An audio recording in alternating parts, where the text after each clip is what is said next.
акай Асланшо яъне ҳама медонад ба наздикӣ бозам бознашр карда буданд як барномашона ки худшон ҳамунҷа ҳамаша гуфта буданд. гуфтанд рӯзи ҷанозатон мардум дар бораи шумо ба фикри шумо мардум дар боратон чӣ мегӯяд?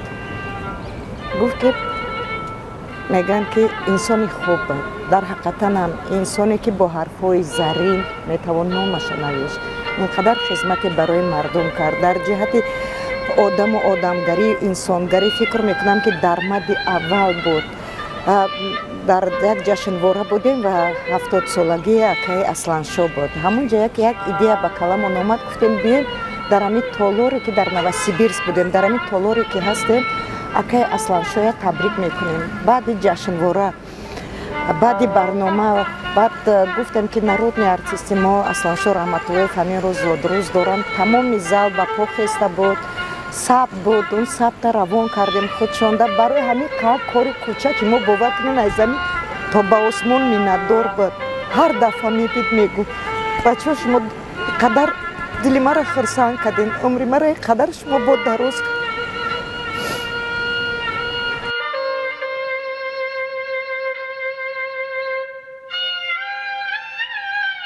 ҳамроҳи Асланшо босмачоя бозӣ мекардем. баъд дар панҷум кӯли дар 7 кӯл мо баромадем болои як кӯҳи хеле баланд бо як азобҳое баромадем. унҷо вақти баромадем воқеан хеле хушбоду ҳавое буд, як бӯи атре буд, вале моро каждум зиёд буданд. мо хай мӯза ки доштем ба ҳар ҳол мо эмин нигоҳ дошт ва Асланшо ҳамунҷо ҳам шӯхиҳо мекард ки ин мор агар газад чӣ мешавад ё кажон газад чӣ мешавад. ҳамин худо биёмурзад, хеле марди наҷибу хуб буд, худо раҳматаш кунад. хеле афсӯс ки дунёро тарк карданд. امروز خیلی تلخ است که نوکک روی صحنه دیدیمش و امروز در بالای درختی خوبی ابدی. خوب خیلی نصیب از تقدیر است البته، ولی Aslаншо هنوز حق نداشت و این را افسوس جای جنت باشه.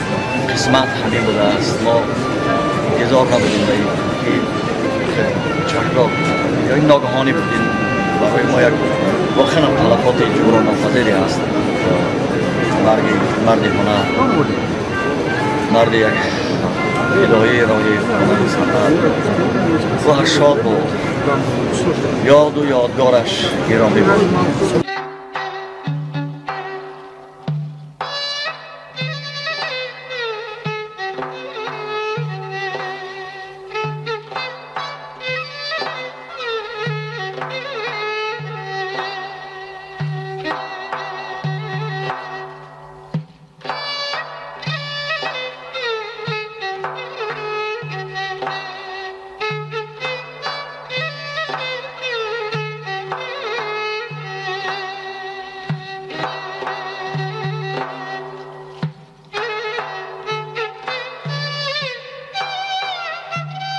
خدا بیامرزد، خدا رحمت کند Асланшо. Асланшо یک هنرمند ناتکرار و خدمت‌هایی که در نزد صنعت تاجیک، در نزد فرهنگ تاجیک کرد، این خدمت‌ها بی‌مثل هستند. با یک دنیا تشکر برای همتون، برای خدماتون، بخش خدماتون. دعا کنید در حق استاد ما. خدا برکت مهربانی برای نسبت استاد که خدا به شما بگم. هزار رحمت. الله اکبر.